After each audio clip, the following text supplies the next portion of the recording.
No, the only thing Terry wanted me to bring up, which we could leave to the end, what you want to bring up, we'll leave it till the end. Okay. Which is the agenda. Minutes, so, John? yeah. Sorry. So I have, apologize, all planning commission members. I have nothing prepared for the sign part of the conversation, content neutrality. okay. So that has to be tabled. All right, so we will, we do have members of the tree advisory committee here tonight who are anxious to share things with us, so that should give us a good start on our meeting tonight. Item 3 is minutes, approval of the October 7th regular meeting. Has everybody had a chance to look at the meeting minutes?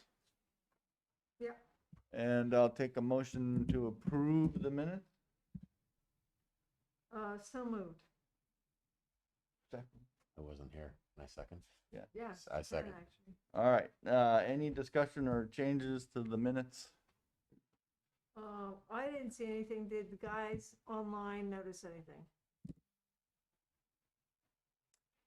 Any comments on the minutes? All right, perfect. All in favor of the minutes as issued, say aye. Aye.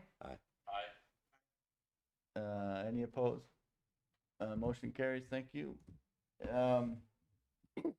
Work session, finally, we continue with our land development code and are happy to have the tree advisory committee here tonight. So gentlemen, we know both of you, but come on, introduce yourselves.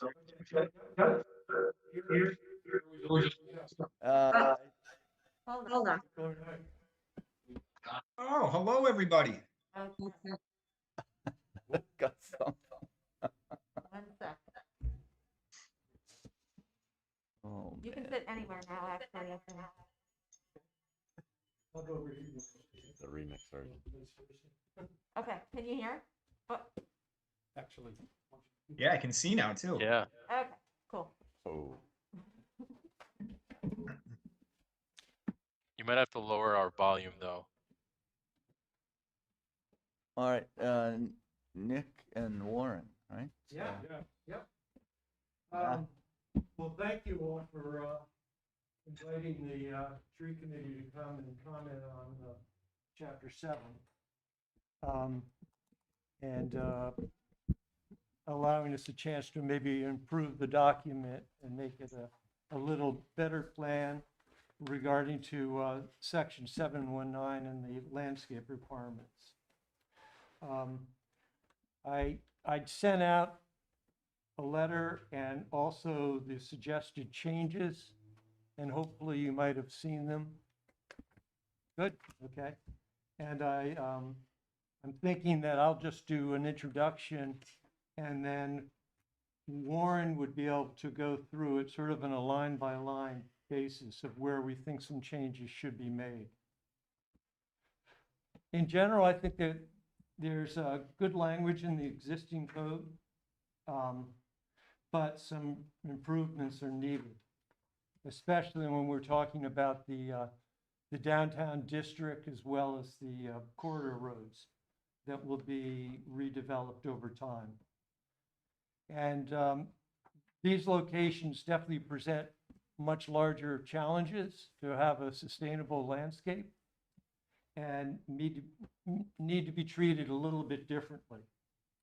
And I think what we're looking at is, better oversight during the installation process.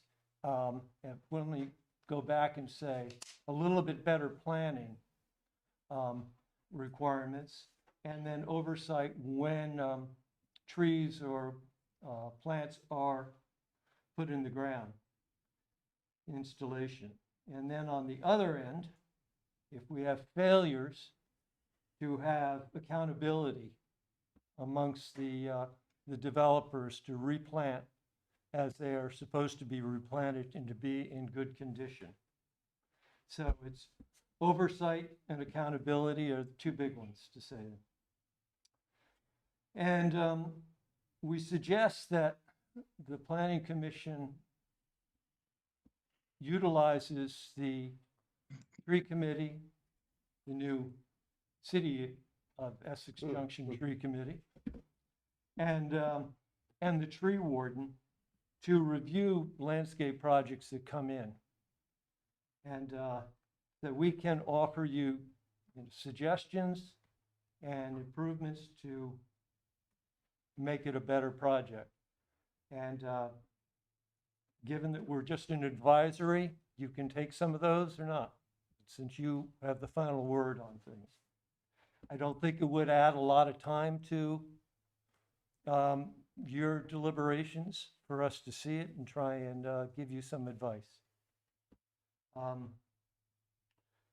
think that we reviewing some of the setbacks that we have now, if we're trying to create a pedestrian-friendly, green streetscape, you really need to look at the setbacks and have something more than essentially no setbacks in some of these projects, because it doesn't give you any opportunity to do plantings there that are going to be sustainable. And sure, you can throw a tree in the ground and put it in one we call the cell coffins for trees and have nothing. And it may look great initially, but down the road, it's going to be terrible, and it's just going to take away from the whole landscape. The whole idea is to create a really sustainable project that everyone will appreciate.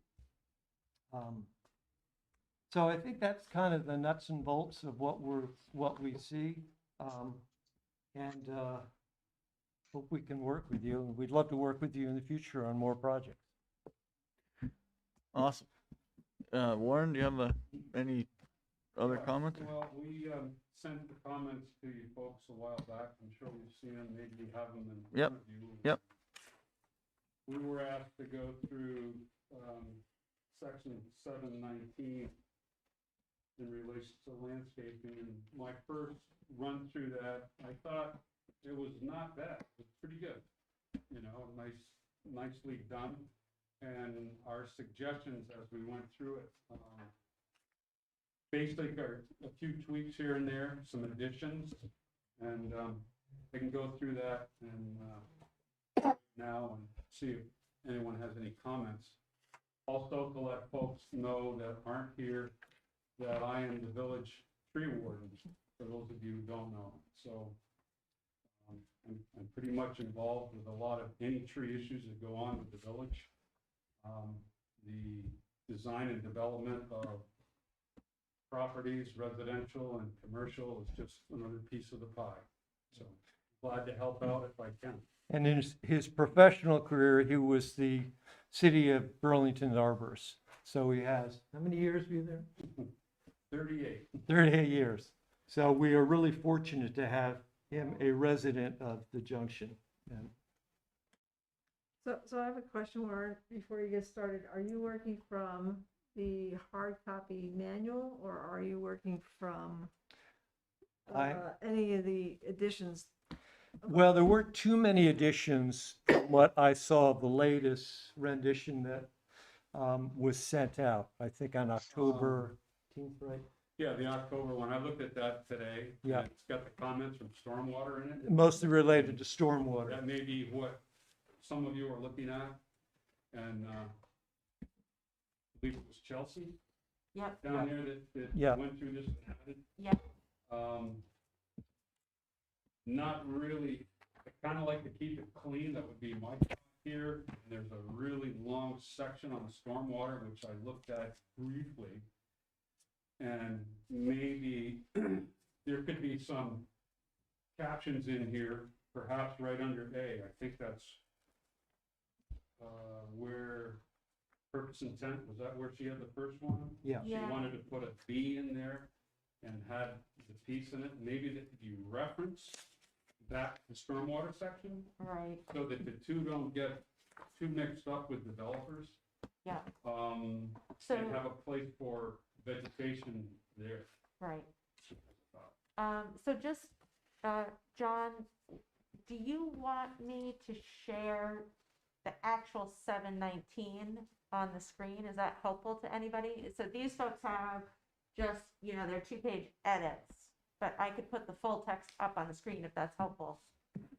Or Um, if that's easiest just to walk through this? I mean, I've got a copy of it with previous comments, so, I mean, I'm fine, but if anybody else wants to see them up on the screen, we can go through them live. That would be, probably very helpful. Yeah, I think that'd be helpful. Okay, so I'll share, so you guys just work through your Yeah. couple, 3 pages, and Right. I'll have the actual text up on the screen. And just, before we get started, I want Robin to remind us, you currently have advisory capacity on village right-of-ways, right? Yes. So we Right. already do that. You do that. And so what you're basically proposing is that, we continue that review, advisory capacity through any proposal. Yes, yeah. Yeah, And make it, because we really have to call of you for any other proposals. If it was on a private property, you could ask for it, but generally, it's only been on those in the right of way. and, I don't know, we've had a flurry of proposals, so I was just trying to figure out what kind of workload that means for you, but it's not like you'd be busy every week doing a proposal, it seems. like. Right, right. Okay. Also mentioned that, not that we don't have anything to do, but we're both retired. So if we can help you out, we're willing to do that. Awesome. And there are other experts, there are landscape designers who are on our tree committee. So it's not just the two of us. And on a sort of an overall theme for, the village and, I know we're pretty flexible in what we allow people to plant, and it can be left up to them and their landscape architects when it gets into a project that requires that, which is most of them. There's some leeway and license for them to design something, but I don't know if the village has an overall strategy and a scheme. I know you've done some plantings in the village rights of way recently that have been pretty significant. So as far as being able to have a master plan, is that something that you have as the advisory committee, or does the village actually have a master plan already of desired landscaping? Well, we kind of do, in a sense, in our management plan. So we have we have the policy, which is kind of like the ordinances, if you will. They're not called that, but a lot of it relates to that with definitions. And we also have that in the management plan as well. The big scheme right now is diversity in the landscaping, in the selection process. And right now we're faced with emerald ash borer in a certain section of the village where we've got 4 or 5 streets with total ash trees on both sides of the road, and we've been working in that neighborhood for 3 years, making adjustments, replanting with different species, and that's what we want to continue. So, for example, what I've noticed right here on Park Street is there was some landscaping that just went in front of the new building, which are the same trees that are on the building next to that, which is the one across the road, and in the sidewalk plantings across the street. So what I would have suggested if I looked at the plan, this is all hypothetical now, is that the new trees that just went in front of that building were not maples, but were a different type. Yeah. They are columnar because it's tight, I understand that, but there's other options. That would have been my recommendation had it come to me from the planning commission, and that's to diversify. Yeah. And that's something that's very important with your urban tree management in any community anywhere. And the bottom line is so that you don't have some insect or disease come in and take all your street trees out. Like Burlington's elms or whatever neighborhood's ashes, huh? Yeah. So, yeah, we're Yeah. faced with ash tree issues now, and there's others on the way, I hate to say, so, but back Yeah. to focusing on. Okay. So starting in A, we had made the recommendation after number 5 to add a 6, and that was to create an inviting pedestrian-friendly streetscape. And there is the guide, which I think we gave to Robin. It was created by the Vermont Urban Community Forestry Group, called Vermont Green Streets Guide, which is pretty impressive. And there it is. Yeah. Guess who has it? Yeah, it's good, Rob. So this is a great tool, because references are part of this whole plan as well. So anyway, that was first thing we decided to add. And then, of course, me being a municipal arborist, when I saw B, tree protection, and it reads well, but what it's lacking is who's going to develop a plan. You're asking for a plan, but who's going to develop? And I think it's important that it's developed by a consulting arborist or a landscape architect that has experience in tree protection. Because that'll be on your sheets for development. Your plan set will have that right in it, and should have it in it. But anyway, what you need to be asking for so that you can see it. That's another recommendation. Also, add the village will be compensated for any tree or shrub that is removed from the village right of way with equal trunk size or diameter. That's also, if they're gonna remove trees, how are we gonna get compensated for You mean cash? it? It could be monetary value too, if the trees are too big to be replaced, and there may not be room.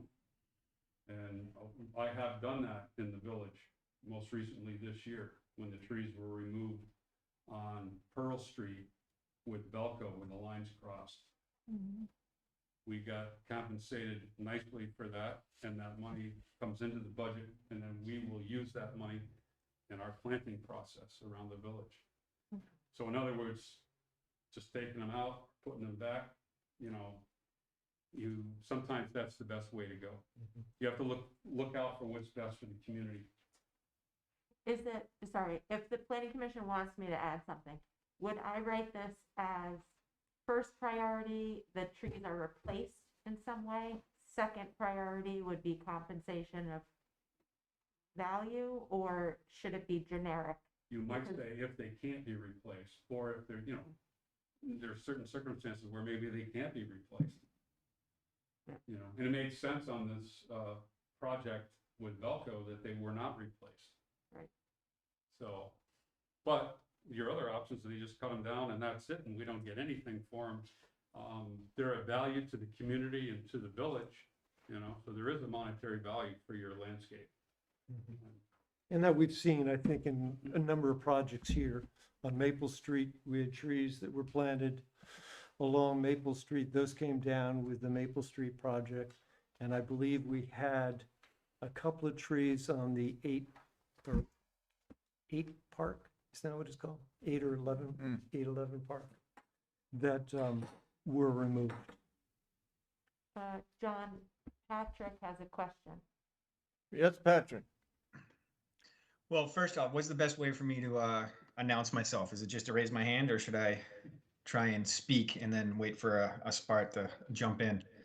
We'll try the hand raising and we can, if it's not working, you can jump in.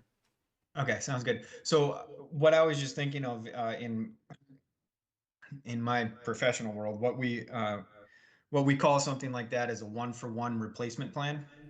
I do it in terms of housing units, but if trees are to be removed, they should then submit a plan, a 1-for-1. So you're going to remove one and replace it somehow in another fashion.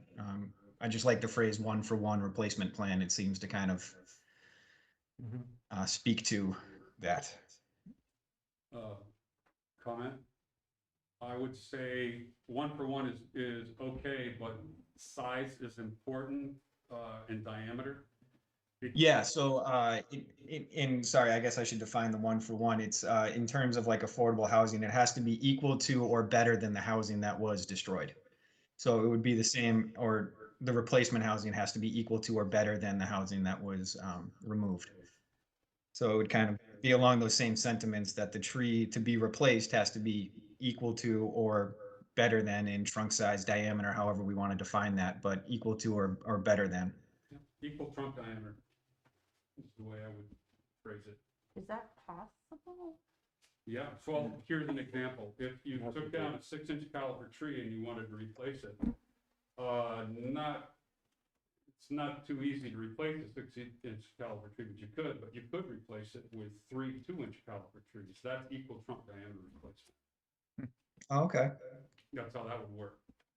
I'm not sure I agree with that, but Wait, so but how do you I measure get that? it. It's yeah. So just 3 trees where you used to have one, and 20 years for it to get back up to 6 inches. All right, so I'm thinking we're taking a lot of notes, and what we'll probably do is we'll have to have some deliberation session, because there's a whole lot of comments and suggestions we've had on all parts of this. So I don't know that we're leaving tonight with an agreement, but I like where you're headed with this. So Okay. I actually liked it. I thought it was pretty good. yeah, and I think a lot of these are important, because we've got some language in the code already, but it doesn't really address what we're talking about. It's needs the supplemental language. Yeah. Next one is C, and that's it's titled street trees. I started thinking about that today. In municipalities and cities in Vermont, there's been a new change in the tree warden laws, and I don't know if you knew, they just went under review, and we've been in this process I'm on the Vermont Urban Community Forestry Council, representing tree wardens on the council, and we've been working on this for a long time. And to get this through the legislators in Montpelier took a while, but it finally happened this year. And the league was a role in this. I don't know if you are up with that or not, but anyway, so the recent landscape changes it's called Act 171 in 2020 for this year. So one of the things that's changed is what we call the trees in our municipalities now. They're now called shade trees. And the shade trees is a reference to any tree that's in your plan, or in your inventory, or in your parks that you're caring for. So within the village, because we don't have a lot of rural roads, it's pretty much any tree in the village right away. We've already got it inventory. So the new term for that is going to be shade trees. So looking at our tree management plan and our policy and our definitions, we call them street trees in one and public trees in another. So we will spearhead a change there. Is that the kind of thing where anytime it reads street trees, we're going to change it to shade trees, just to be consistent with? Correct. Yeah. I think that's the way we should move on this as your tree warden. And because do we? it's now Vermont law.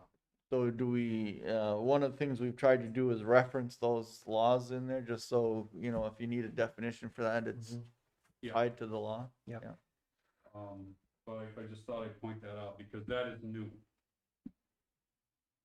Alright.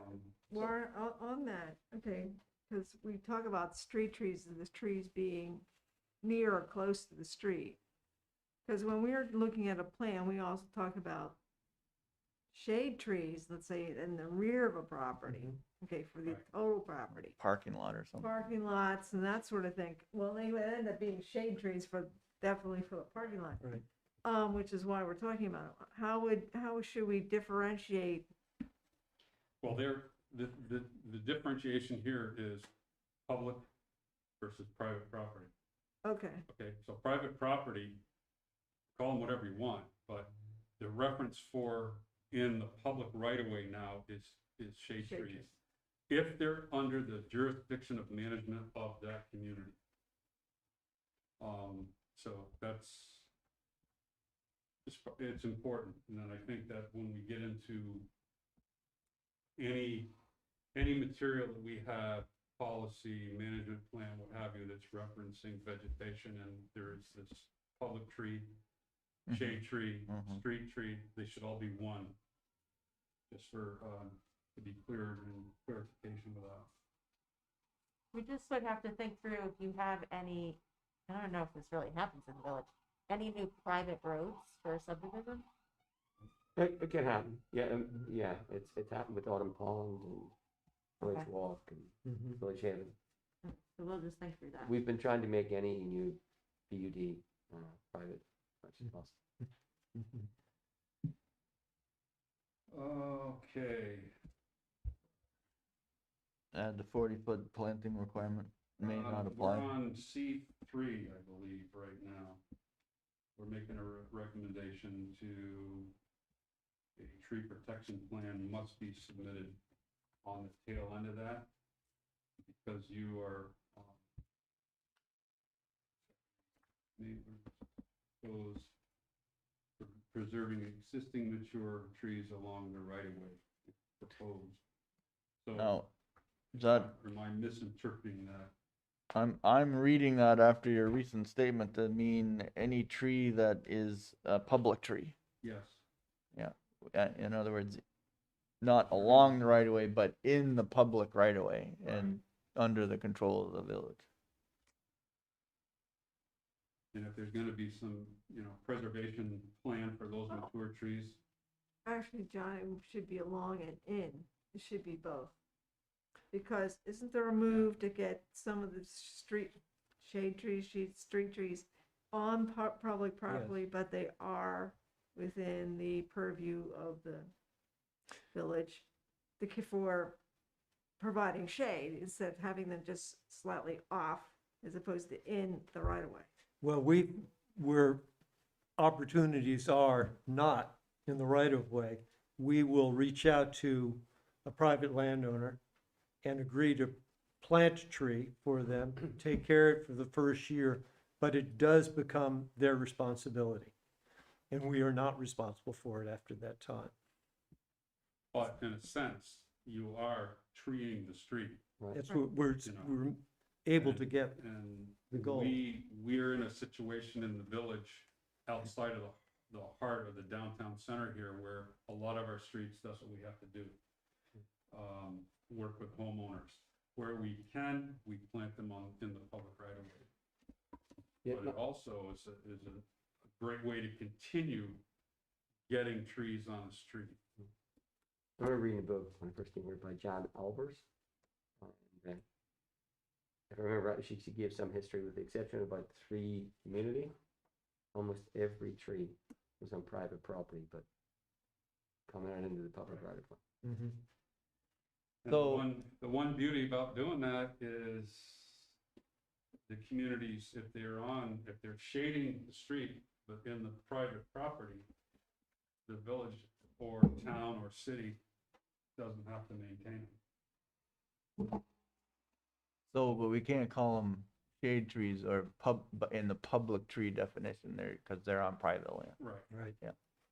So we'll have to figure out Yeah. going forward. Call 'em- Yeah. You guys will get another shot at whatever language Okay. we come up with, but Sure. Maybe But you it'll- could say shade trees and private trees, and then say shade trees or trees on public right of way. all right. So I understand the 40-foot thing. I understand the tree protection plan. Now you're talking about during construction of a project. You're not talking about after it gets planted. You're talking about I have a project that's going to impact a property, and if I want my trees to survive that construction process, I need to fence them off or keep things from trashing the root balls. Trees within the project boundaries that could be affected by construction of whatever you're building. There needs to be, and you want them to be, they're part of your landscape plan. Mhm. Part of, 50% or whatever it was, that can be protected. You would need to have a protection plan by qualified individuals, so you know that this isn't gonna be overlooked, and you're gonna go back there on site, and you're gonna see, you know, bark ripped off the tree that wants to be saved, there's no protection fencing around it, and they've just gone crazy on the site. That's the last thing you wanna see. That's the purpose for the plan, and then it already says in here that someone from the planning commission, it could be Robin, it could be me, some from the village can go on that property and make sure that they're in compliance. So this isn't, I tied a pink ribbon around the tree, that's not. Right.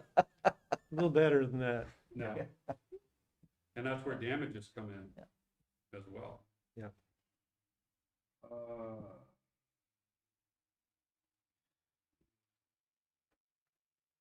So C should pretty much done. D in the landscaping.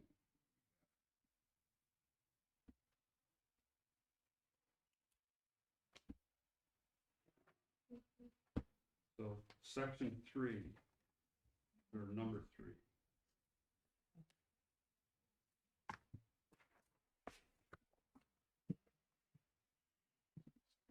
It gets So- confusing looking at all these Yeah. in terms of how you read it, yeah. So I think we're still, it is D, and it's number 3A. The commission may require review of proposed landscaping. We think you should say shall require.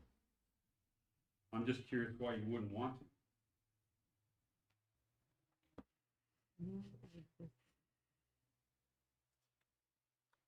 I guess in some ways, if the applicant's required to have a registered landscape architect do the plan, then we get into value judgments. I think you should also have the option. I mean, you should, No, I'm not disputing. you know, Wouldn't we just strike the whole sentence and say, the landscape plan, will be reviewed by the tree advisory committee? well, that's kind of, we're gonna get into that, I think, down there, there's. And then it's section or reviewed. two. Then the You planning. may want to commission just make a note, do you need that in there or not? Yeah. Because it may be covered elsewhere. That's the other thing to go through and see what, if there's anything that's doubled up in here. Yeah, we want to be careful with that, because if the village has a capital building committee or a building committee, are they then going to start reviewing architectural drawings? We gotta, I think it's easier, I know that would wake you up. I think it's easier if the plan isn't designed by a registered landscape architect. That's fine. I thought they were required to be, Only a certain amount of money, John, not for everything. Yeah. Okay. So it would almost, I would say, it'd be 85% of the projects would be reviewed by the tree advisory committee based on just changing that one. It's always nice to have them looked at, and I go back to making sure that the diversity of the tree species is there, so that we don't get too many of the same kind build-up type of thing. Absolutely. And, you know, that's one of the important things I think about this.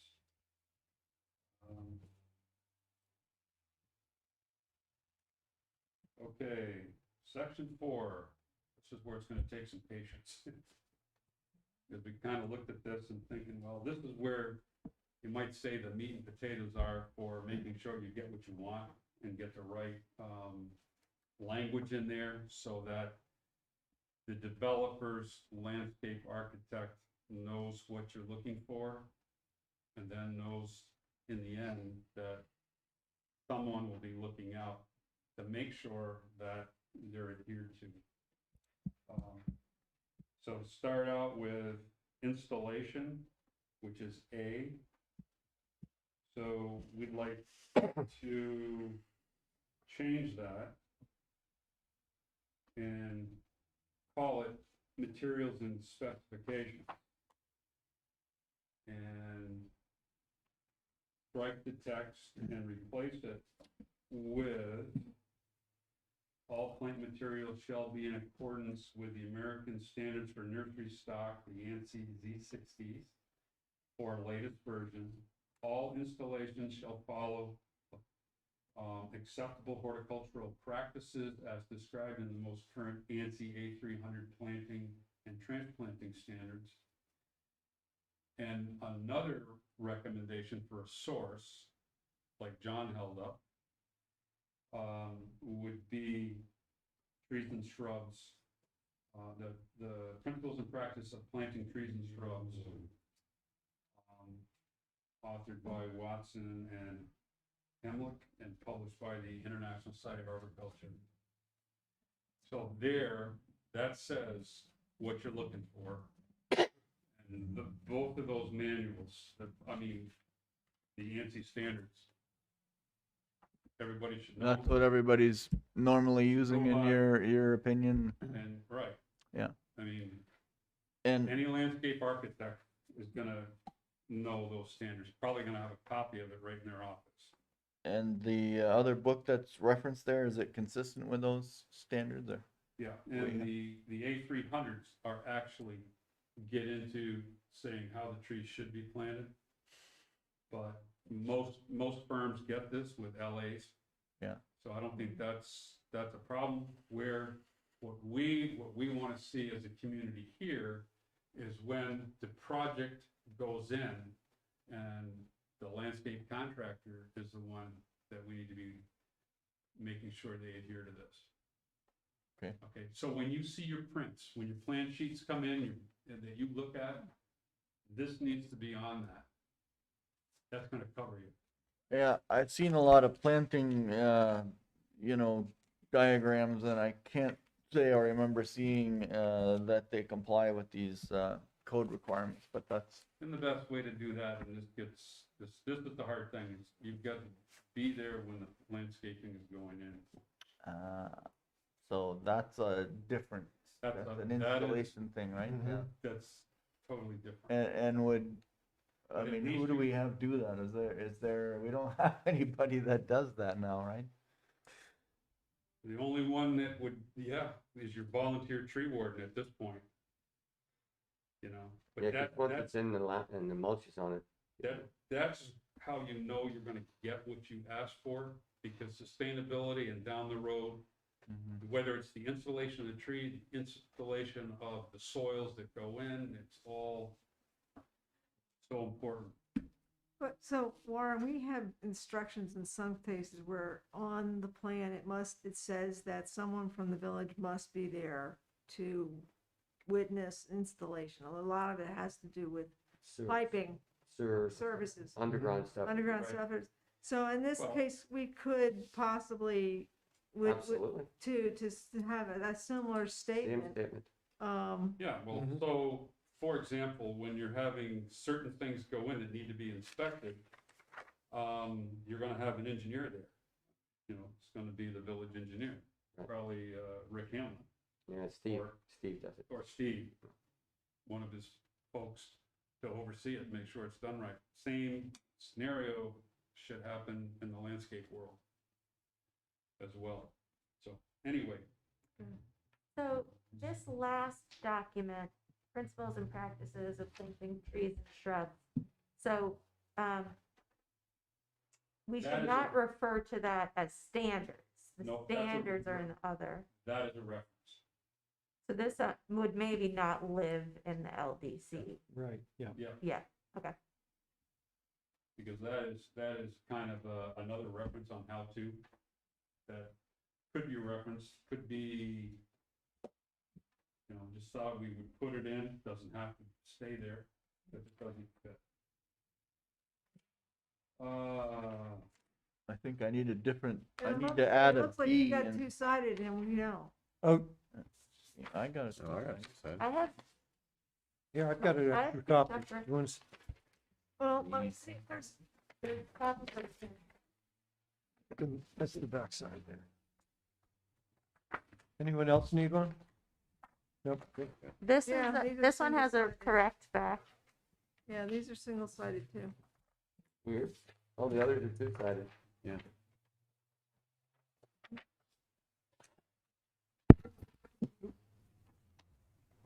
Did you print yours out yourself? You need one, John? No, mine's good. Thank you. Okay, started. Okay, I guess it's just these two here. There you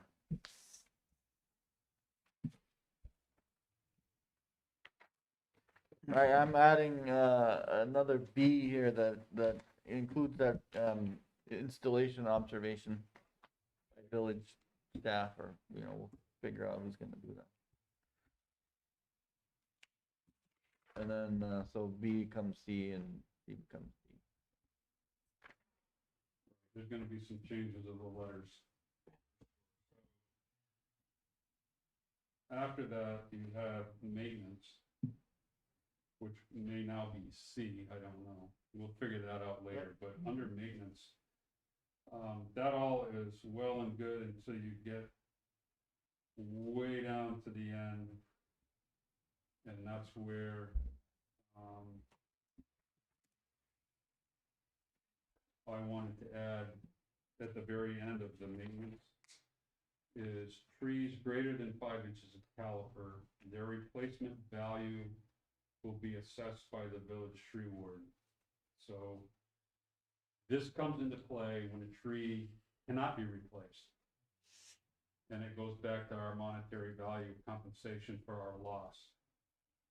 Somewhere, same thing, it's like what I did on Pearl Street.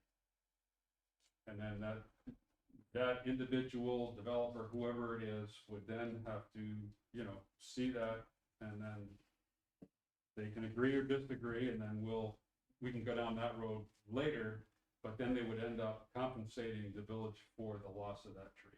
So if there was a 30-inch diameter tree, they can put in 15 2-inches and call it a day, or you need we to have to really look at- see that. Right, we have to look at reality. We Yeah. might say, well, geez, it only makes sense on this particular lot to put 5 in. Yeah. But now we need a value for the rest. Because that 30-inch tree has a different type of value than Right. something less than 6 inches. Right. Yeah. I don't see a lot of that happening, but it's good to have it in there. I've seen it. I've seen it, yeah. I've had to do it. So do we always have a tree warden? So what happens when you decide to stop being the tree warden? Is there always one appointed, or I don't even? It's appointed position, Yeah. and every community in the state is supposed to have one. A lot of times it falls to the town manager or the superintendent of public works, and Or the select board in Or it could- most small towns. be a select board member. So we don't get ourselves in trouble if we say it's going to be inspected by the tree warden, and then all of a sudden we don't have a tree warden who inspects it. Do we Yeah, need to- or appoint a someone's person? name is gonna be in there, Okay. Right. hopefully qualified. Acting.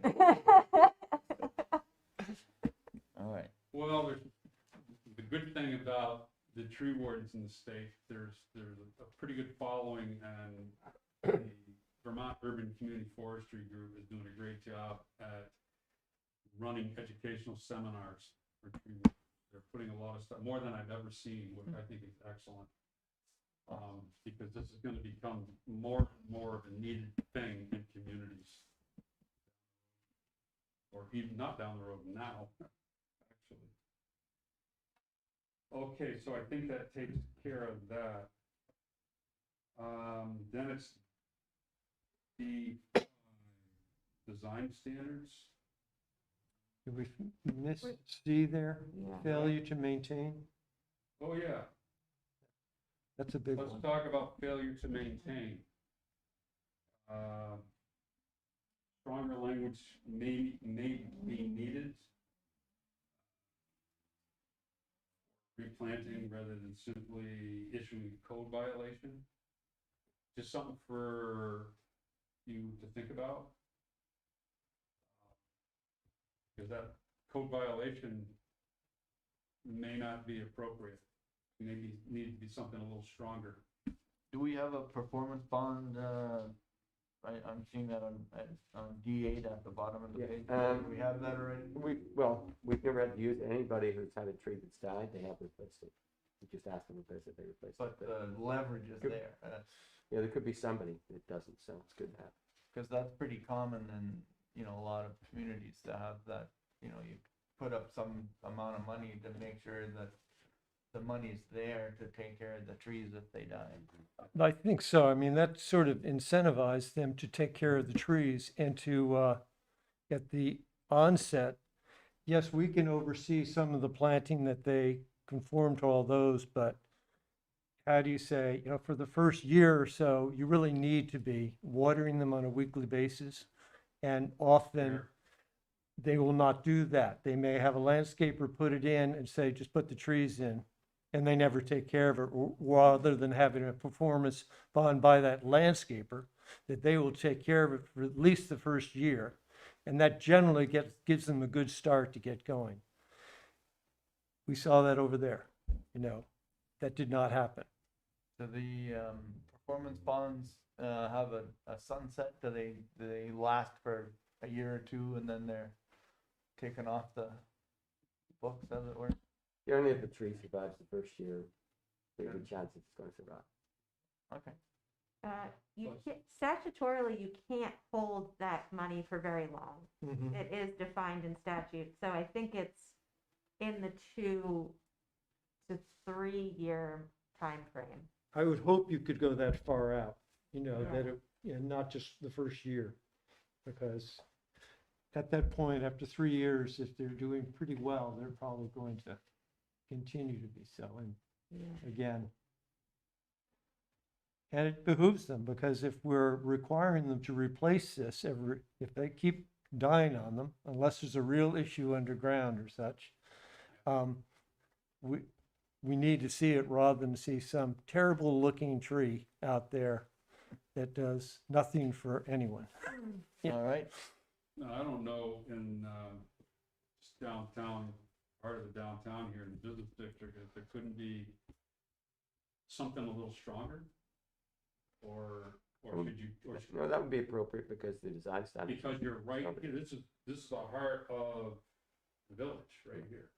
And it's important to have it looking good, I would think, That would be appropriate. Yeah.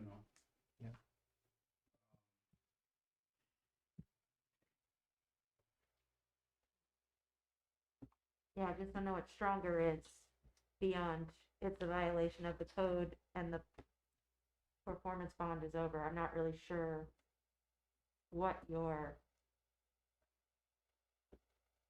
have the ability to do. Is there, when you have a violation of the code for something like this, other than an attachment to the existing deed, is there any kind of penalty or payment schedule that they would have to do if they don't take action? No, we go to court, and the court decides. Yeah, it's awful. It's awful, but, and I know it's small amount of money for instance, but how do you reinforce this for Yeah, developers to compliance. take care of things? Yeah, that's the problem. I mean, I think, typically, as Robin said, you usually just can work it out with the person, but there will be situations where you can't, and it Yeah. just has to come down to whether the trustees do want to go through the full formal Mhm. bringing them to court, and it's Yeah. so expensive. But It takes a long time. yeah, we'll have to think about that. I don't know that there are any other mechanisms though. Mhm. So instead of this failure to maintain, do we have a spot where we could say that there's a maintenance plan that needs to be done? In other words, to hold them to watering it every week, et cetera, as to holding them to a plan so it doesn't fail? I recognize that we need something if it does, but is there to be more proactive to have that happen?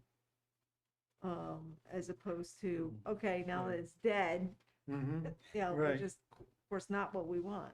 Yeah. Yep, got one of those over on Main Street right now. I don't know, in Burlington, how, did you have anything written into a maintenance plan that went along with the installation requirements, such?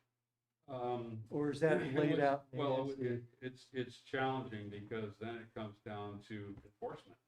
And, who is, and having the time to go around and follow up. So usually it was back to if the tree dies, you go back to the developer.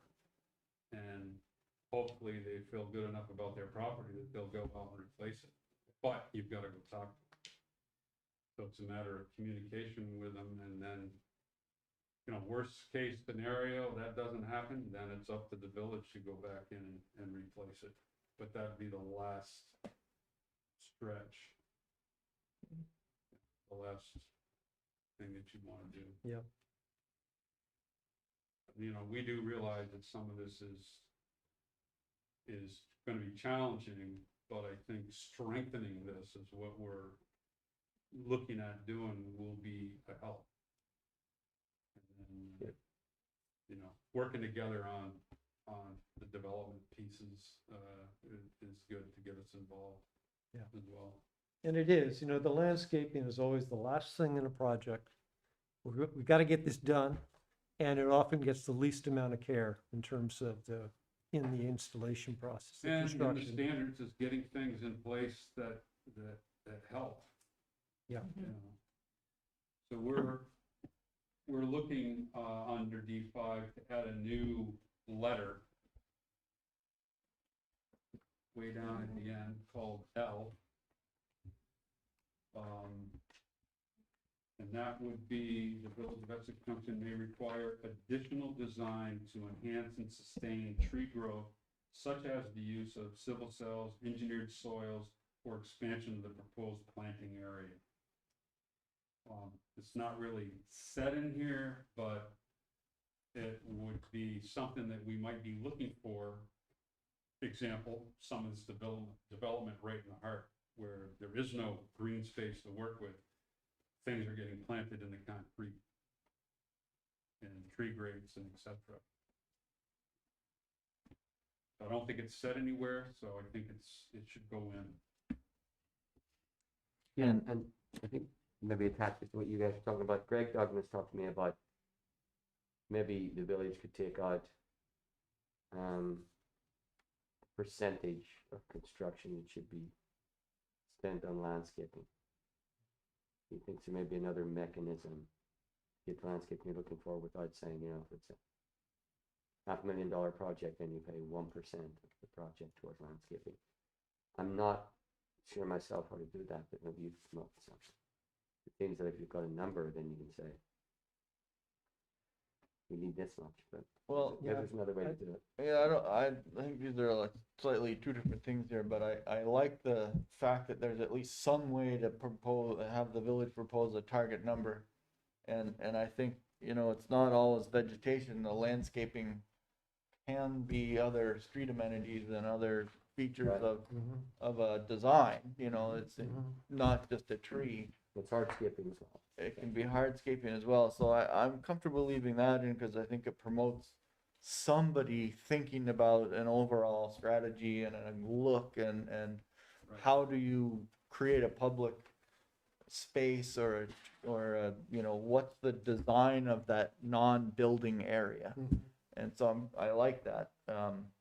I think what we're talking about here is more, there might be a case where just putting a tree in a typical, you know, follow the standards planting style won't work. It's just, there isn't enough Right. there. And I Right. think that's what you're after here. That's what we're asking. Yeah.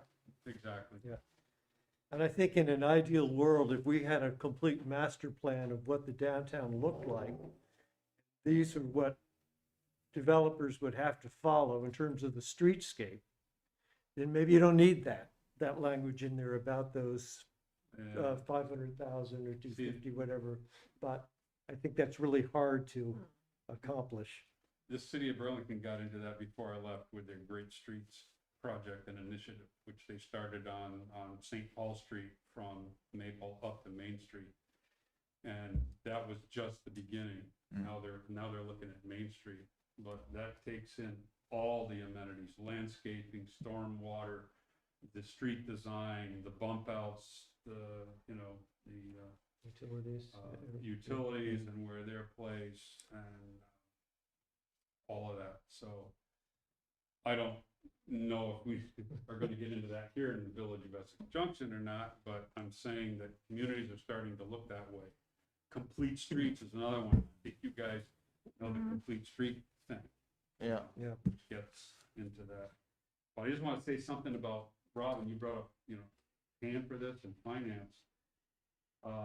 D, under landscaping, the very first part, it talks about percentages and dollar values. Is that what you were referring Yeah, to? yeah. So is it said correctly here, or do you think it needs to be altered? Yeah, you know, when you look at what's available for landscaping, somebody could put in, use all this money for hardscaping, benches, trash cans. Yeah. Not have any soft landscaping. So, yeah, so Um, I guess it does need to be reworked a little to make sure that the landscape, softscape gets in there, yeah. Moving on.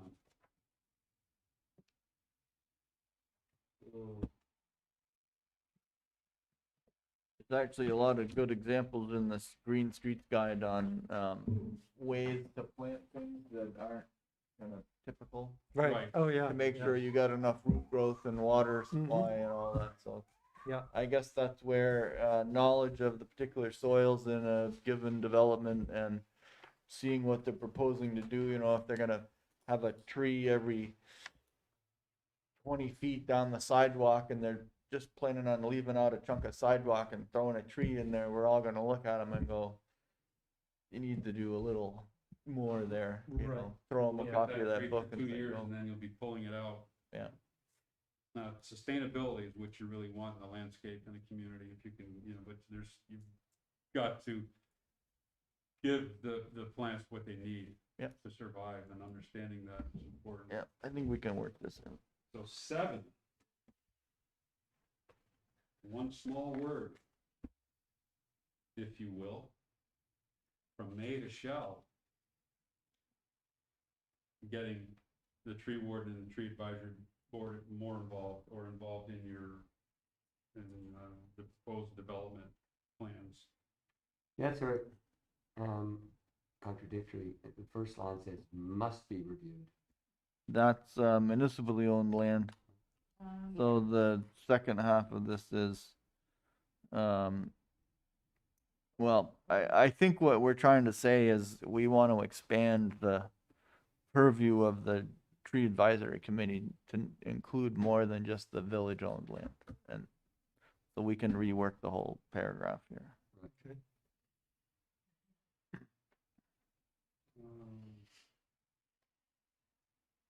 Because I think in the first sentence, you just don't review it. You decide, because it's municipally owned.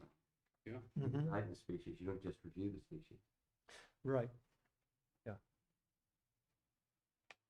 Must be confirmed or must be approved by the Village of Essex Junction Tree Advisory Committee.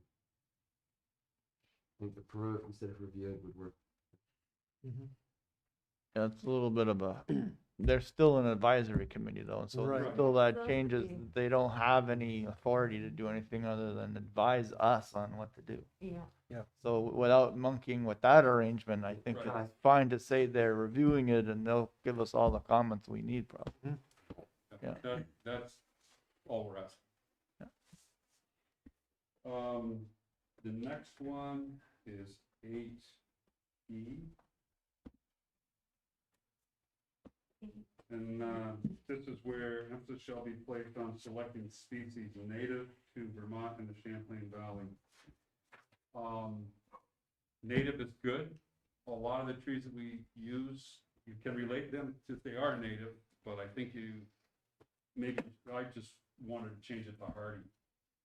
Because a lot of times, a lot of our plants are native to Europe, Asia, but not a lot of them. And you can say, I think you already do say it, could you do? I thought we had emphasis? I thought we had indigenous species, do we not? No, Huh.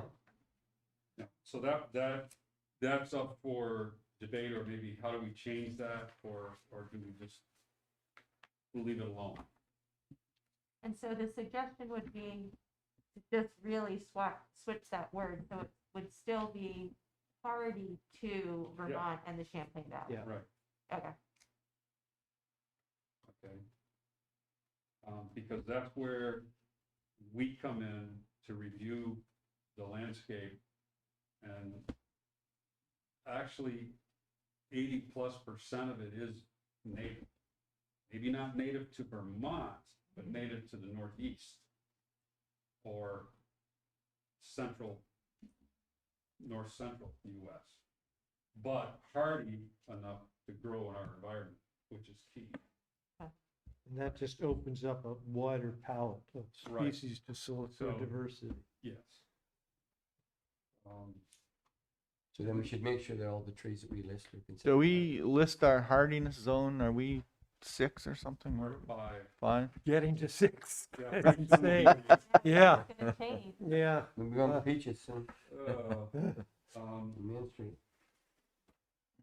So we had thought about the next page and where you list all of these shrubs and trees and this and that. A lot of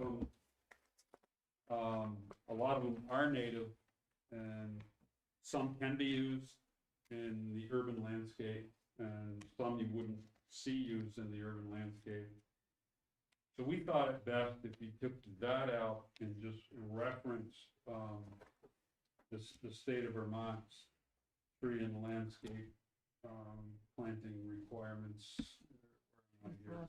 Vermont Tree Selection Guide I gotta get to the next page. from the urban forestry. And I can tell you again, because I sit on the Vermont Urban Community Forestry Council, this guide is up, we've got a review committee working on it again to update it, because there's been input from Vermont Fish and Wildlife. There's some species that they see and hear that they're questioning, why are they here? And some stuff that's not in there that should be. And this also goes to the, I'm thinking back to stormwater, because the list of stormwater plants are gonna be different in a sense than some of this, because you're gonna need some of them some grasses that can grow in the bottom of a detention pond. Right. And then it'll survive when there's no water in it at all. So I think the state has another list, which I don't know off the top of my head right now, but we could get that list, get that in here under stormwater. Another reason I think that it's good to keep the stormwater requirements and landscaping in that section, and keep the street and landscape and building and property stuff here, if that makes sense. Yeah, so Chelsea's comment was definitely in the line of, if we're gonna have landscaping, if possible, can we have them suit both purposes well? Mhm. And really trying to, get both things accomplished, especially with a new plan. Mhm. My only thought there is choosing some of those minimal stormwater controls. You look at how we try and view our street, from the street too, that we don't want to do a rain garden in the front of the building in downtown here. I think because unfortunately, they often become pretty unsightly. It's always a maintenance issue with them. People And, are walking them. And I think it's something that lends itself maybe to the backside or whatever, not necessarily if we're trying to have this. The thing that I tried to propose in Burlington when we were working with stormwater there was, and we started way back with stormwater and on side streets and making areas and plantings was, it's great, but you need to have a maintenance plan with it and stay up with it.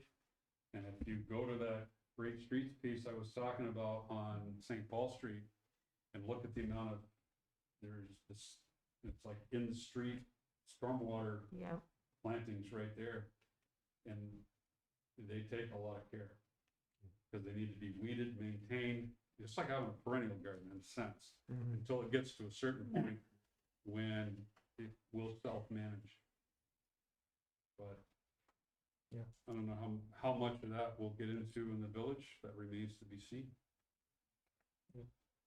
But it's good to have it in there. So the Green Streets Guide references the Vermont Tree Selection Guide, which is your first recommendation there, and then it lists a couple more, all specific for Vermont. Mhm. That all sounds fine. So those could be added if you want. The bottom line is with the landscaping is it's proposed public or private. If it's run by the group, us, and make for comments, I think you'll be doing well with that.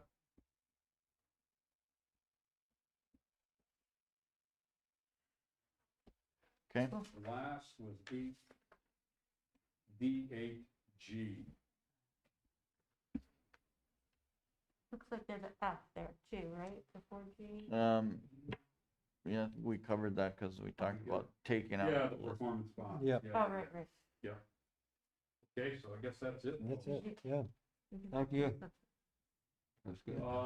Thanks for the opportunity. We do appreciate that. I think it's great moving in the right direction with the whole. So it's one little section. Commend you guys because it takes a lot of effort to go through this piece by piece by piece. What are we, 9 months and counting? Where- Yeah, It's been a while. it's gruel, yeah, a lot. it really is, yeah. Not easy, but it's needed. yeah. And I think that, you know, if you do require our input, you know, it can be done in a timely manner that, you know, will not impact schedules and such, you know, I think. Yeah, I As long think as you'll we have a see it little- again. little We'll have run. another draft of this. Yeah, We're working our way through the chapters and we're not Yep. there yet, but Right. we'll get there and then there'll be another draft for okay, people to look at. great. But we appreciate your Yeah. great service over the years and keep going and Yeah, we're up to 250 or so trees we've planted around the village. That's and unbelievable. Maybe we've lost 2.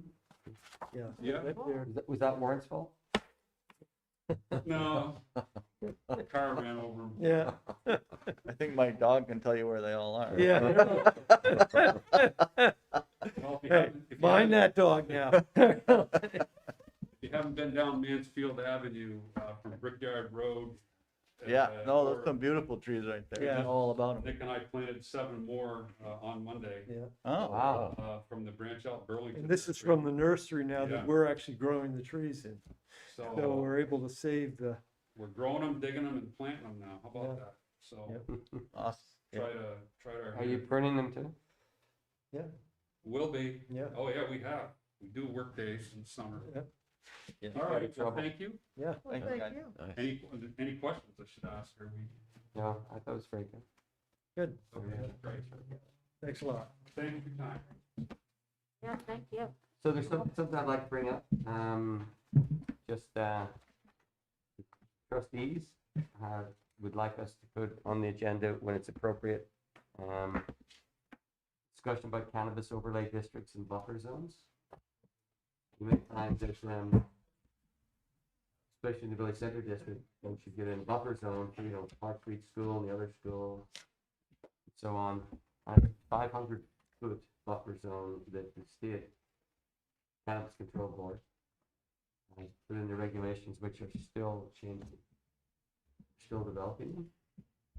But they would really like us to take a look at what, if a vote in the village was for retail cannabis, what the landscape would look like. You know, if we've got overlay districts for routes to school and we've got the buffer zone from schools, does that actually leave any spaces? Where the space is likely to be? I had a quick look the other day, just the village center district. And the only space that might remain is up past, just past Elm Street. And there's no retail commercials. It's all residential when you get to that point, apart from dentist or an office or something. So it'll be interesting. And I did speak, I don't know if any of you guys listened to the select board meeting last Monday. I did call the attorney for the state Cannabis Control Board. He went out of his way to say that he couldn't give us advice, but he could give us his opinion. And basically, the state Cannabis Control Board will decide what gets approved and not. local municipalities have really got two choices. They opt in, and then any control of retail cannabis would be zoning or nuisance regulations, nothing else. And you don't have to opt in right away, you can take your time, there's no sunset date on it. And if you opt in and you decide it's not working for you, you can opt out. The thing is that anything that was, any retail cannabis operation that was created while you were an opt-in community would be grandfathered in.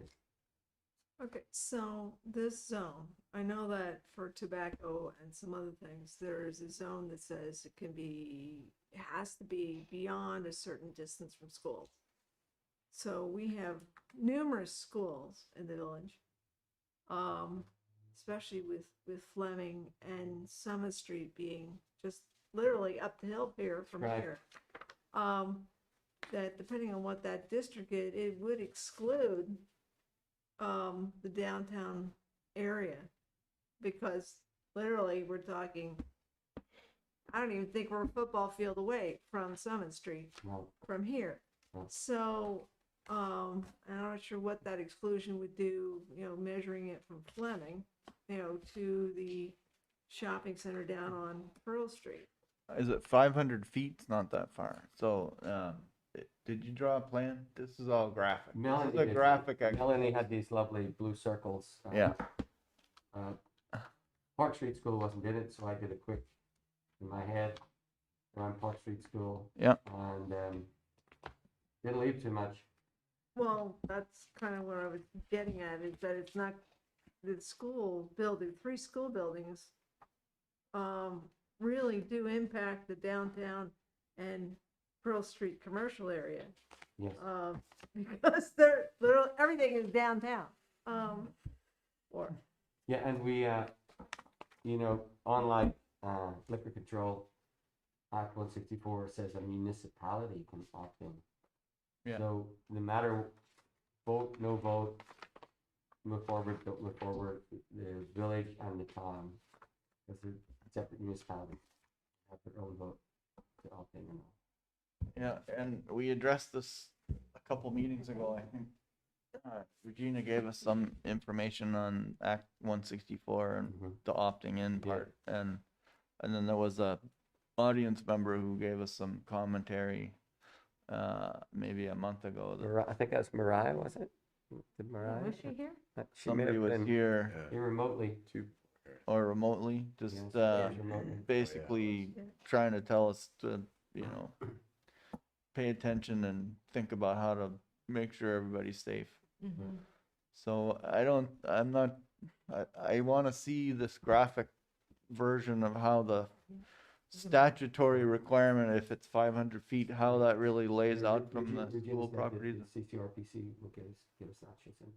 And Can you throw in? then Park Street? decide if we have, The only one well, missing. That's only what I thought we of. gotta wait till we opt in and then we can figure out whether we yeah, I'm need to about do to say, something. how, and I read somewhere that we have to vote at some Yeah, thing, so at this point in time, the only. Could be a either village special meeting or a specially warned meeting, but the thing is, I think, and I think I mentioned this the last time, why just think about cannabis? Why not think about anything that we want a buffer zone from schools or a walk to school route? And so it should be anything that comes into those categories, and not just do it for one thing. so let's I don't take know a if you look have at the that. then. authority to do it for liquor and tobacco, though. No, I think we can do it for beer and wine now. Can you? Yeah, because they don't have the same regulatory. Get rid of the one. I'm not- Yeah, Yeah, but We yeah, we yeah, created a well, buffer, sorry. I have a feeling that that one is placed uniquely. It's probably like 501 feet. Yeah, I think it might be. Well, that could end up happening, One other thing that I have, I must go home to see my mother. I'm leaving next Monday. I'm not coming back till the 29th of November.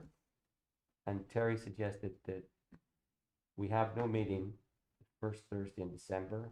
And the third Thursday in December, there's a small application coming through for Maple Street. And we can have a review of one application and also do the land development code. She wanted to know your feedback. Okay, so we're talking about what day? nothing until the third week in December? Third Thursday. I think that's fine, but I would like to see, I think you and Steve and I ought to get together and put a agenda that just briefly, I don't, it says, okay, these are available meetings. These are what we think the topics are gonna be, and we've basically been reserving the first meeting of every month to do land development code stuff. But I don't have a good sense of when we're finished with all the material that Regina is proposing, and then we have some significant deliberation time because we haven't really gotten through. I Well, looked we for have- your list and I was trying to Right. find your list of all the things that we wanted to Yeah. to look- talk about. So Yeah, I've looked at Diane's list a number of times, and a lot of it is research-based stuff that, on the housing front, that is in the, I think.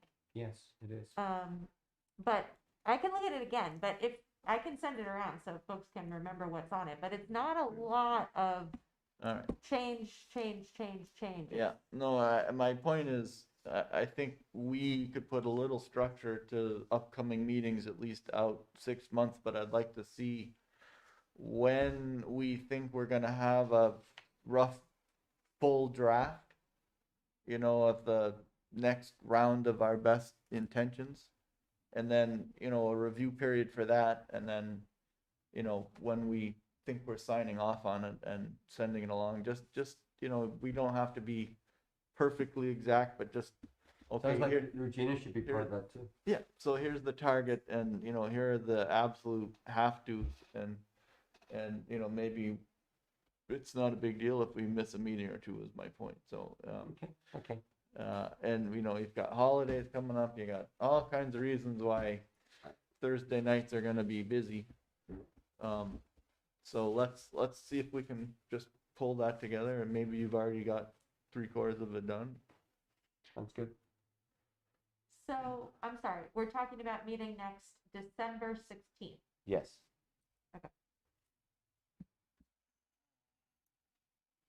Yeah, so I can definitely, on that agenda, we can have the sign, the content stuff for the sign, and a overall schedule.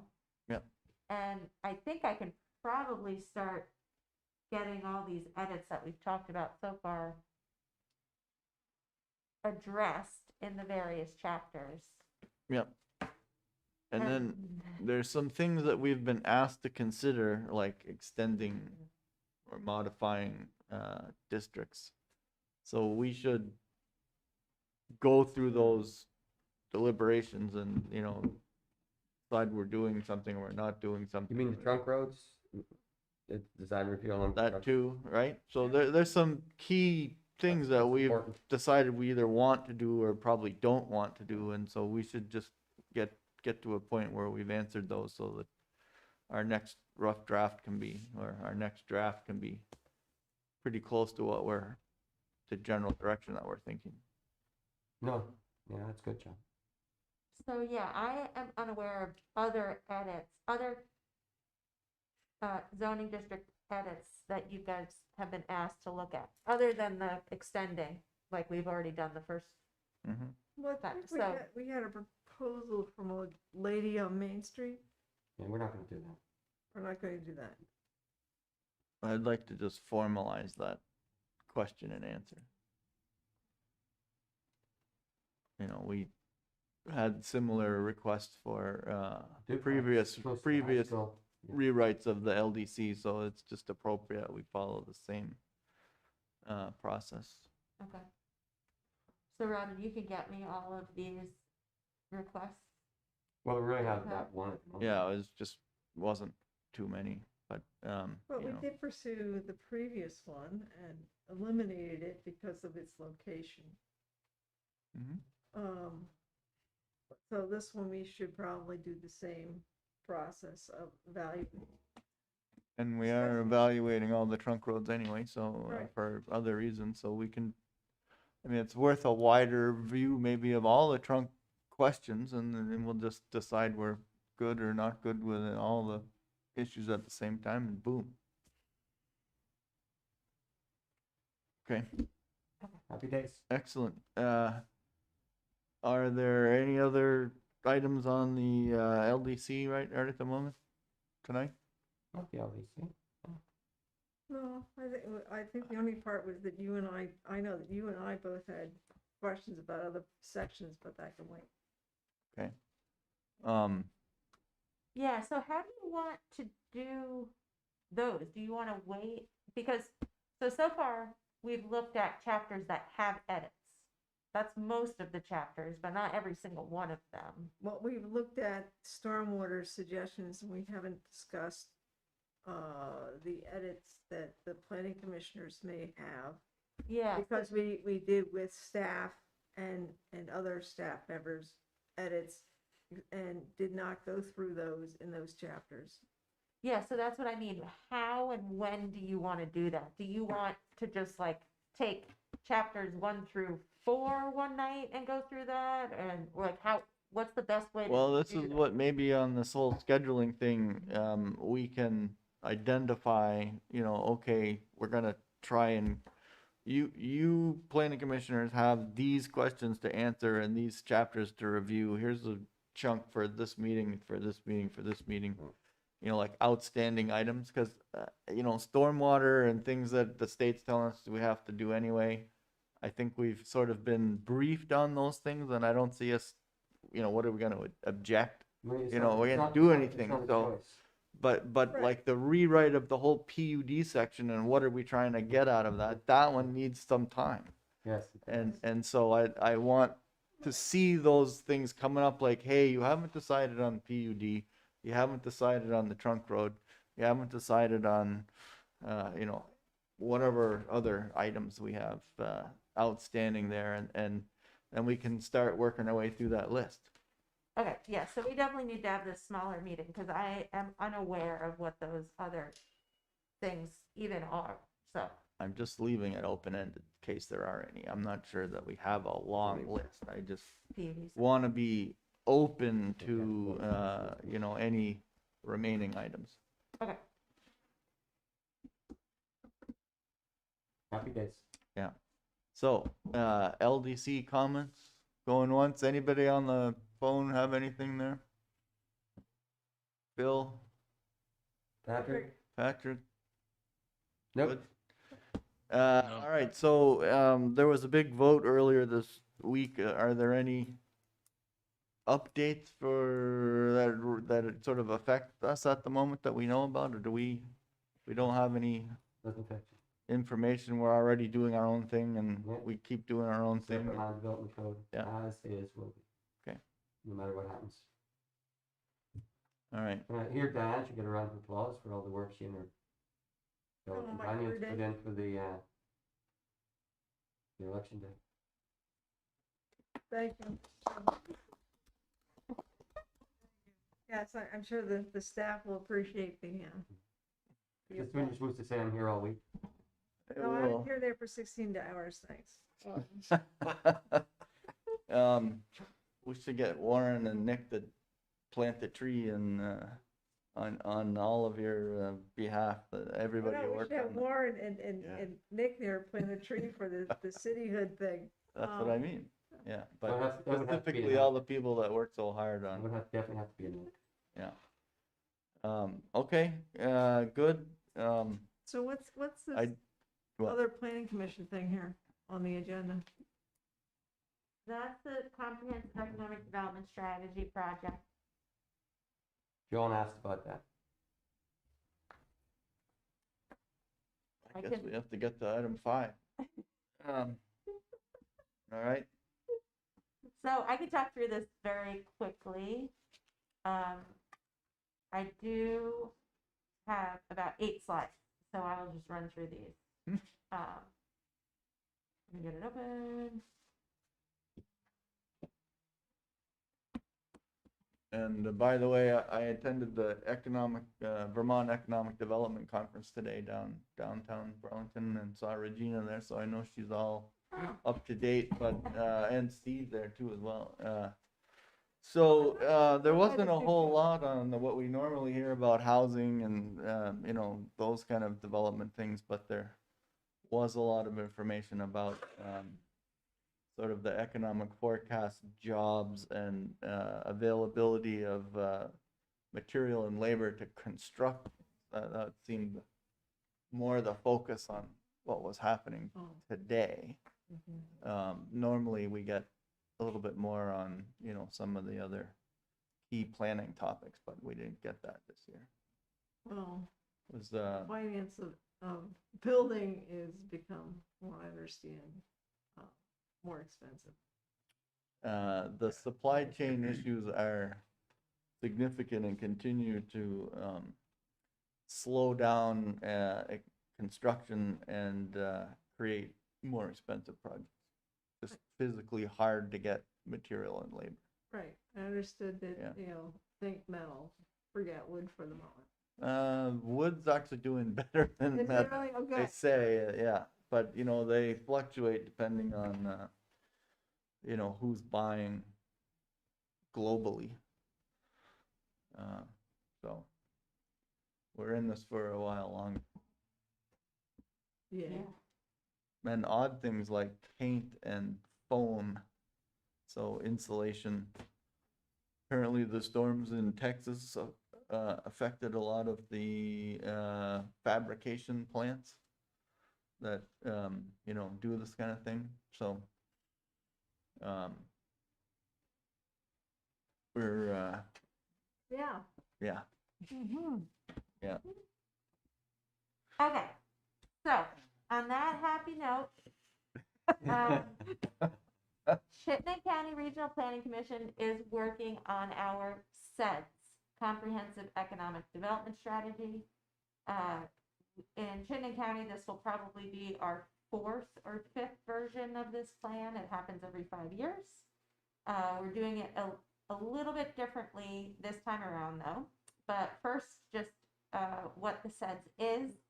Basically, it's a document that, it's not a required document, but if we want to get any federal economic development administration funds into the region, we need to have a CEDS in place. And it's pretty strategy, action plan focused kind of document. And we have also included a specific project list in it as well. So in the past, the project list has included lots of municipal infrastructure type projects, but we can also, we're hoping to be a little bit more programmatic based too, in terms of if there are particular workforce training kinds of projects or programs that should happen, those kinds of things as well. Generally speaking, Economic Development Administration funds things that are either helpful in retaining jobs or, even better, growing jobs. So that's rough parameters. So we are doing it differently because we're doing it with these other 3 regions: Addison County, Rutland County, and Central Vermont, which is a couple of counties. And the reason why we're doing it this way is because these other counties have not had a CEDS, or at least they don't have a recent one in place. And so it's helpful both at the state level and the Economic Development Administration level for everybody to be covered with a CEDS. But also, collectively, we could then become another acronym, Economic Development District. And that designation gets you more, committed is not the right word, but more regular planning funds into the region. What happened to Franklin and Lamoille counties and Yeah. Grand Isle County? Right, so we would naturally sort of partner up with them, right?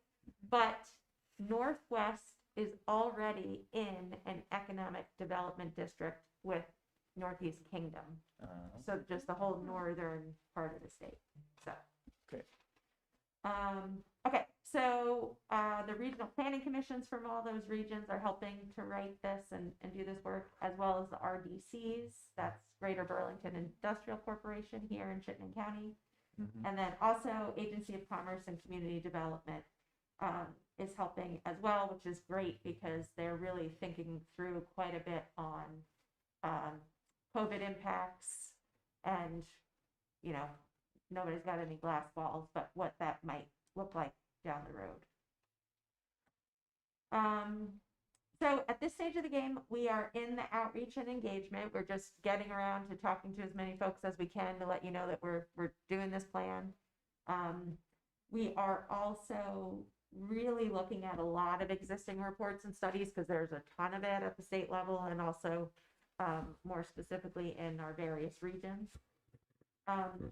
In the focus group category, we are definitely trying to figure out how to have very specific BIPOC engagement in this plan, and really hopeful that that will be sort of an overarching component, but definitely trying to figure out how to help BIPOC entrepreneurs and folks gain access to capital and all that kind of stuff. So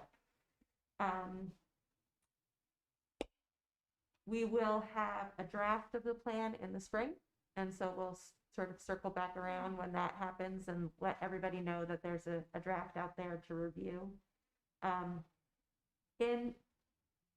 With this unlikely partnership, we will likely have kind of a front-facing SEDS, and then I imagine we will have a sort of appendix for each county that will be a little bit more specific. And for Chittenden County, we will incorporate this into the next ECOS plan update, which is our region's regional plan, transportation plan, and currently where the SEDS lives now. So we'll just sort of incorporate this so it'll probably still be all branded in the same way from Chittenden County perspective. So according to the timeline, we are in the outreach engagement piece right now, or possibly the draft SEDS? Yes, that's a lie. Draft SEDS Just checking. is definitely more in the 2022 category than 2021. All right. Okay, so we have had a business survey out for quite a while. The regional development corporations have been really great at getting the word out on that. So we've got a lot of input coming in from that, which is great. And this is basically the input we're just asking for from folks right now. Just trying to get a sense from, you can think about it from Chittenden County region or this interesting 4-region area in terms of assets that we have going on now, opportunities and things that we can sort of improve, and then priority projects. So I'll take any feedback you have right now, or folks can email me, whatever you want. We've got in the process right now, so it's not any kind of critical deadline or time frame to hear back on this. And I will say we've got all the basics down and understood from lots of conversations already: housing, workforce, supply chain problems, all of those kind of bigger issues we are aware of. How does our rail traffic and train station Just fit about in? to mention that. Yeah, But taking a second look at how to get to Boston from Essex Junction takes less than 8 hours. That'd be good. yeah, so We're that's sitting here with one of the best locations for infrastructure, available in the state. Any of the rail systems, but certainly the ones in that described region, and certainly the ones sitting 200 feet away. We should really increase its significance as a multimodal station, which it already is. I believe it's the only multimodal station that's inside a designated village center and a designated neighborhood area. Yeah, I mean, Montpelier wished it had, all the stuff. What And about we should really embrace having it, so. what about the upgrade that they just did in Middlebury? Did they not have that same? I mean, I don't know if they have buses there, but they definitely have a rail station in Middlebury. They redid that whole section. Of the So much rail like or the Burlington, station. the train station and the bus station are different. Okay, all right. Another thing that pops into my head now that Global Foundries own Global Foundries, they're much more open to letting economic development under their site. IBM were very protective of it, but Global Foundries seem at least open to discussing, because there's a lot of space not being used now. Yeah. They're also open to discussing having the road from Williston into Global Foundries be a public road. Opened that discussion a year ago, and at one stage there was hope that the engineers from the state would take a look at the bridge. You know, couldn't take certain traffic, certainly take cars, and looking to see if there's a way to make that happen. But that was quite a while ago now. I don't know if it died during the discussion or not. I was only part of the initial idea.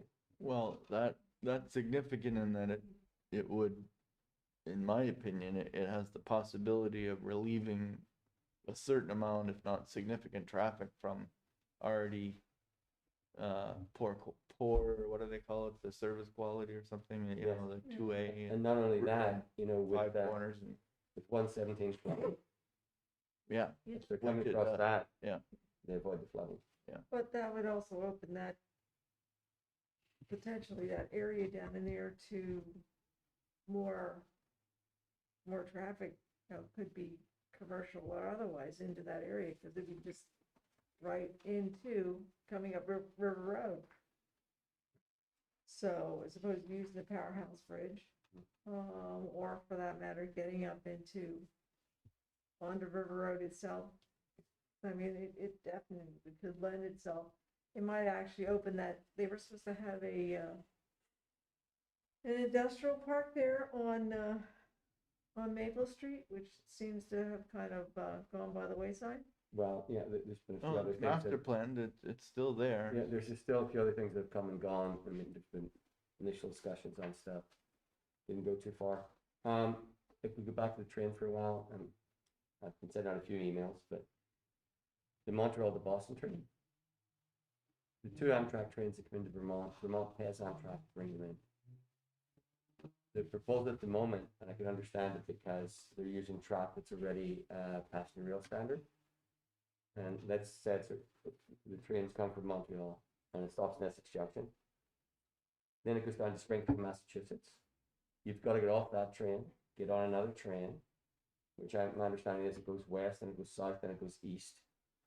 Now, in an ideal world, you arrive, the train's waiting for you. It's a 5-minute changeover. But to take 7.5 hours to get from Essex Junction to Boston, when you can do it on a good day in 3.5 by car, it doesn't seem like we're setting ourselves up for success. And if you think about it, it doesn't affect anybody from Montreal getting up at Waterbury to go skiing. If you're in Boston and you're looking at 2 trains to get to Waterbury, that could take 5 hours, when you can do that in 2.5 or 3, you're probably not going to take the train. No, and the only reason I've ever, you know, that you ever go through Springfield is if you're going to Hartford and New York. You don't go to Springfield ever if you're going to Boston. No, you know, and like I said, it's less expensive to set it up that way in the early stages. But there's about 20, I can't remember, 23 miles of track in New Hampshire that New Hampshire bought the right-of-way for. It was owned by Pan Am Rail. After New Hampshire bought it, Pan Am Rail came and took all the track up. So there is a trail through that. And people said to me, well, you can't have a trail along the main line. We have a short distance. We have a trail along the main line from North Street to Central Street. So we know we can do that. If that was reinstated, and it costs a lot of money. I mean, we spent, what, 120 million to get from Burlington to New York in 7.5 hours. So if you could spend 100 million to get from Montreal to Boston in 5.5 hours, 5 hours, value for money. And I'm pretty sure that with those 2 magnets that I've ran, it might be a train ride that Vermont doesn't have to pay Amtrak to come here for. So, you know, like I said, it can't be just Robin's voice in the wilderness. Other people need to be talking about it. And, yeah, you know, I've said my little thing, you know, as JFK said, we don't do it because it's easy, we do it because it's hard. And it certainly costs more up front it costs a lot less down the line, and you're setting up a chance for success rather than putting something in to say we have it. I mean, and I know we do have a plane law from Burlington to Boston, but it holds 12 people, and you can get a train to New York, you can get a plane to New York, you can drive to New York, but the biggest city in New England. Yeah.